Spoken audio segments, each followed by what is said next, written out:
नमस्कार दोस्तों, आज हम इस वीडियो में 10वीं क्लास के छात्रों के लिए मैथ का वीवीआई ऑब्जेक्टिव क्वेश्चन बताने वाले हैं जिनका मैथ कमजोर है। अगर वीडियो को अच्छे से देखिएगा तो आपको 100% मैथ समझ में भी आएगा और एग्जाम में 100% क्वेश्चन लड़ेगा भी। तो अच्छे से आप लोग वीडियो को देखिए, मैं आपको बहुत अच्छे से समझाने की कोशिश करूँगा। ठीक है, चलिए वीडियो स्टार्ट करते हैं। सब लोग हमारे चैनल को सब्सक्राइब कर लीजिएगा।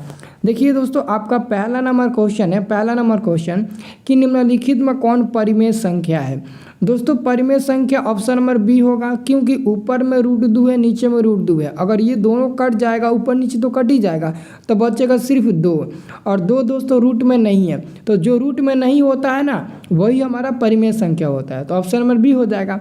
और आपका 2 नंबर क्वेश्चन है, निम्नलिखित में कौन अपरिमेय संख्या है, मतलब कि अपरिमेय संख्या बताना है। तो देखिए 64 का वर्गमूल 8, 36 का 6, तो ये हमारा परिमेय बन जाएगा।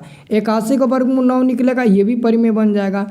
और देखिए 49 का 7 निकल जाएगा, वर्गमूल 9 का 3 निकल जाएगा। तो ये देखो ऑप्शन नंबर ए, बी और डी सबका वर्गमूल निकल गया, यानी कि रूट से बाहर हो गया, तो वो हमारा परिमेय होगा। लेकिन ऑप्शन नंबर सी है 2.5 का ना कोई वर्गमूल नहीं निकलता है, इसलिए ये रूट में ही रहेगा, तो अपरिमेय रहेगा। ठीक है, याद रखना।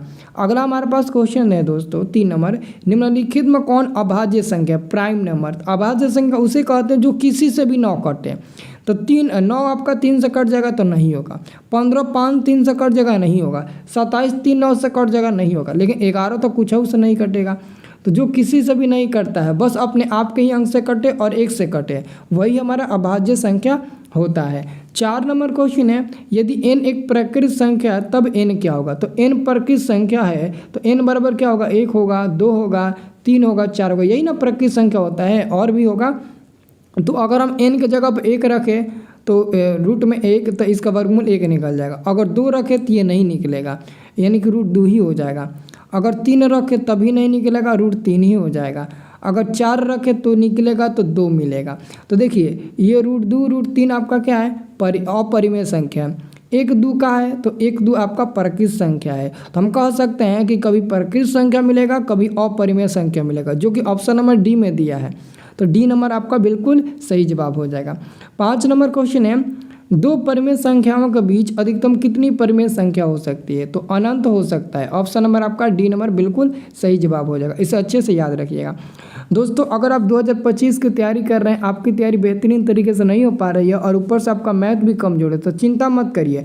मेरे पास ना दोस्तों एक ऐसा PDF है जिसका प्राइस है 199 रुपये। 199 रुपये कोई दोस्तों ज़्यादा नहीं है, लेकिन वो PDF का कीमत बहुत ज़्यादा है दोस्तों। उस PDF में सारे विषय का ऑब्जेक्टिव सब्जेक्टिव 100% एग्जाम में लड़ने वाला है। अगर आप उसे ले लेते हैं ना और पढ़ लेते हैं तो बहुत ही अच्छा नंबर आपका आ जाएगा एग्जाम में, मैं इसकी गारंटी भी दूंगा आप लोगों को। तो ये PDF फॉर्मेट में आपको मिलेगा, आपके पर्सनल व्हाट्सएप पर भेजा जाएगा। तो जिसको भी लेना है, ये मेरा पर्सनल नंबर है, इसी नंबर पर आप ऑनलाइन पेमेंट कर देना, पे फोन या फिर गूगल पे से। ठीक है, और डायरेक्ट अपने पर्सनल व्हाट्सएप पर ये PDF मांग लेना हमसे और उसे जेरॉक्स करवा लेना, या फिर पैसा नहीं होगा तो मोबाइल से ही आप पढ़ लेना, लेकिन ज़रूर ले लेना, वो PDF बहुत कीमती है। ठीक है, यही मेरा पे फ़ोन नंबर, इसी पर पेमेंट करके ले लीजिएगा। ओके, अब देखिए अगला हमारे पास क्वेश्चन आता है 6 नंबर, निम्नलिखित में कौन बहुपद नहीं है। तो देखो बहुपद वही नहीं होता है जिसमें रूट में x होता है। तो देखिए कहीं रूट में x है तो ऑप्शन नंबर देखो C नंबर में रूट में x दिया है, तो ये हमारा बहुपद नहीं होगा। अगर कोई भी चर मान रूट में होता है और उसका वर्गमूल नहीं निकलता है ना, तो हमारा बहुपद नहीं होता है। अगर बाटा में भी चर मान आ जाता है तब भी वो बहुपद नहीं होगा, तो इसे हम लोगों को याद रखना है। अगला क्वेश्चन है 7 नंबर, यदि x बराबर √7 + 4√3 तो x + 1/x का मान क्या होगा। ये दोस्तों लाइव क्लास में हम बता रहे थे, तो ऑलरेडी गलती हो गया था, जैसे कि सॉल्यूशन में गलती हो गया था और ट्रिक से बताए थे, आंसर आपको बता दिए थे। इसका सॉल्यूशन कर दिए हैं, डिस्क्रिप्शन में लिंक है, व्हाट्सएप ग्रुप का ज्वाइन कर लीजिए, वहाँ पर इसका सॉल्यूशन हम भेज दिए हैं। तो बड़ा में से सबसे छोटा घटा दीजिए, सबसे आसान है। 7 सबसे बड़ा है, 3 सबसे छोटा है, तो 7 में से 3 घटाइएगा, 4 मिल जाएगा, आंसर आपका मिल जाएगा। बहुत ईजी है। 8 नंबर क्वेश्चन है कि युगपत समीकरण 2x + 3y बराबर में 5, 4x + 6y बराबर में 9 निकाय है। तो देखो ये A1 हो जाएगा, B1 हो जाएगा, C1 हो जाएगा, ये A2 B2 C2 हो जाएगा, पता है ना। तो A1 का मान 2 है, तो 2/A2 का मान क्या है 4 बराबर, B1 का मान 3 है और B2 का मान क्या है 6 है ना, बराबर। C1 का मान क्या है 5 है और C2 का मान आपका 9 है। तो ये कट जाएगा 2 बार में 1 से, ये 1 बार में, ये आपका 2 बार में, तो 1/2 बराबर 1/2 और ये आपका तीसरा बराबर नहीं होगा 5/9 के। जब पहला और दूसरा बराबर होते हैं और तीसरा बराबर नहीं होता है ना, तो क्या होता है, उसका कोई हल नहीं होता है, कोई हल नहीं होता है। कोई हल नहीं होगा तो क्या होगा, असंगत होगा, असंगत होगा। ऑप्शन नंबर आपका ए नंबर बिल्कुल सही जवाब हो जाएगा। कोई हल नहीं होगा तो असंगत होगा ना, हल अगर रहता तब ना संगत होगा, बट हल नहीं है तो असंगत होगा।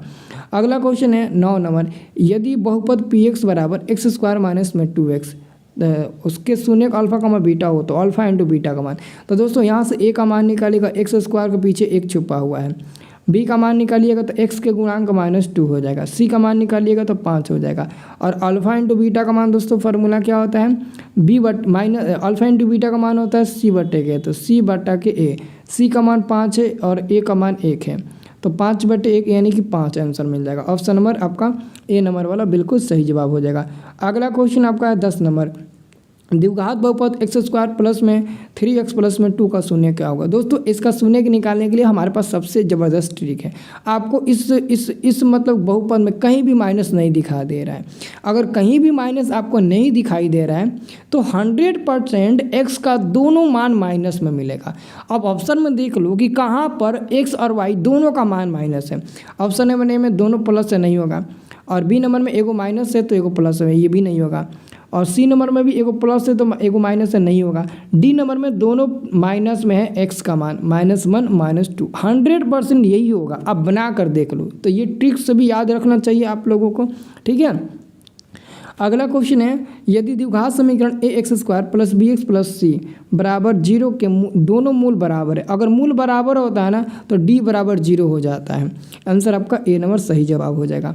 अगला क्वेश्चन आपका है दोस्तों 12 नंबर, यदि अल्फा तथा बीटा द्विघात बहुपद f(x) बराबर x² प्लस 2x, तो सबसे पहले a का मान निकालिए, x² के पीछे 1 है, b का मान निकालिएगा 2 मिल जाएगा, c का मान निकालिएगा 3 मिल जाएगा, और 1/अल्फा प्लस 1/बीटा। इसका हम फार्मूला आपको याद कराए हैं -b/c, मैंने आपको याद कराया है। तो माइनस हो जाएगा, b का मान 2 है, c का मान 3 है, तो माइनस में 2/3, ऑप्शन नंबर बी सही जवाब हो जाएगा ना। अब देखिए अगला क्वेश्चन हमारा है 13 नंबर, द्विघात बहुपद के शून्यकों की संख्या होती है, द्विघात बहुपद के शून्य की संख्या 2 होती है। 14 नंबर क्वेश्चन है, किसी द्विघात समीकरण का विवेचक का मान 0 से बड़ा, यानी कि डी का मान 0 से बड़ा होने पर दोनों मूल होंगे वास्तविक एवं भिन्न होंगे। वास्तविक एवं भिन्न का मतलब होता है वास्तविक एवं असमान, ठीक है। आंसर याद रखना, ए नंबर हो जाएगा। अगला क्वेश्चन है कि x - 2y बराबर में 0, 3x प्लस 4y बराबर में 10 का हल है। तो सबसे पहले हम क्या करते हैं, समीकरण 1 से x बराबर देखेंगे तो 2y मिल जाएगा, यानी कि x बराबर 2y हो जाएगा, माइनस को भेज दो उधर तो 2y हो जाएगा, ठीक है। अब इस समीकरण 2 में x का मान रख दो 2y, तो 3 और x का मान रख दो 2y प्लस में 4y, ये आपका अलग हो जाएगा 4y, और बराबर में आपका हो जाएगा 10 हो जाएगा, ठीक है। तो 3 दूने के 6y और प्लस में 4y बराबर में आपका 10 मिल जाएगा, ठीक है। तो 6 4 ये आपका 4 होगा, 6 4 10 हो जाएगा, तो 10y बराबर 10, 10 से 10 कट जाएगा तो y का मान 1 मिल जाएगा, y का मान 1। अगर y का मान 1 मिल गया तो यहाँ पर आप 1 रख दो y का मान, तो x का मान 2 मिल जाएगा। तो ऑप्शन नंबर ए हो जाएगा, x का मान 2 और y का मान 1, ऑप्शन नंबर ए वाला सही जवाब हो जाएगा। अगला क्वेश्चन है, देखो ये बहुत इजी क्वेश्चन है, 1 प्लस cot स्क्वायर थीटा बटे 1 प्लस tan स्क्वायर थीटा। इसको सॉल्व नहीं करना है आप लोगों को, बहुत इजी है। पता है इजी क्यों है, अगर ऊपर में यहाँ पर cot स्क्वायर है तो आंसर में भी आपका cot स्क्वायर ही होगा, ये आपको याद रखना है। ये बहुत ईजी है, बहुत बहुत बहुत ईजी है, ठीक है।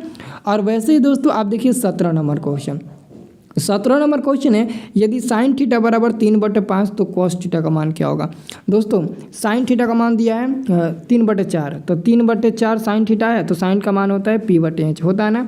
कॉस का मान निकालना है तो ph है, तो b का मान निकालना होगा, b का मान निकाल लीजिए, रूट में क्या होता है h² - p², तो h का मान 4, 4 का स्क्वायर आपका हो जाएगा 16 माइनस, ठीक है, p/h हो जाएगा, और 3 का स्क्वायर आपका 9 हो जाएगा। तो 16 में से 9 गया, कितना बचेगा आपका, रूट में 7 बचेगा ना।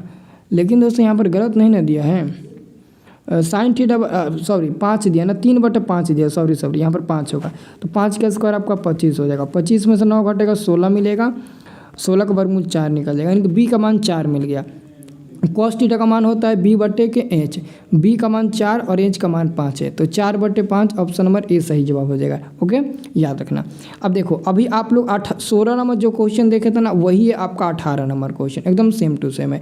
नीचे में क्या है, 1 + tan स्क्वायर है, और इसके नीचे में 1 + cot स्क्वायर है। अगर cot स्क्वायर नीचे में है तो यहाँ पर नीचे में tan स्क्वायर था, आंसर मिला था cot स्क्वायर, तो नीचे में cot स्क्वायर है, तो आंसर क्या मिलेगा, आंसर आपका मिलेगा tan स्क्वायर मिलेगा, क्योंकि ऊपर सेक स्क्वायर की जगह पर सेक स्क्वायर का फॉर्मूला होता है 1 + tan स्क्वायर ए, तो ऊपर में फिर आपका tan स्क्वायर आ जाएगा, और बटे में 1 + cot स्क्वायर, तो फिर tan स्क्वायर है ना, तो tan स्क्वायर ही आंसर होगा, इसलिए इसको याद रखना। इसको सॉल्व करके बोर्ड पर हम बता देंगे।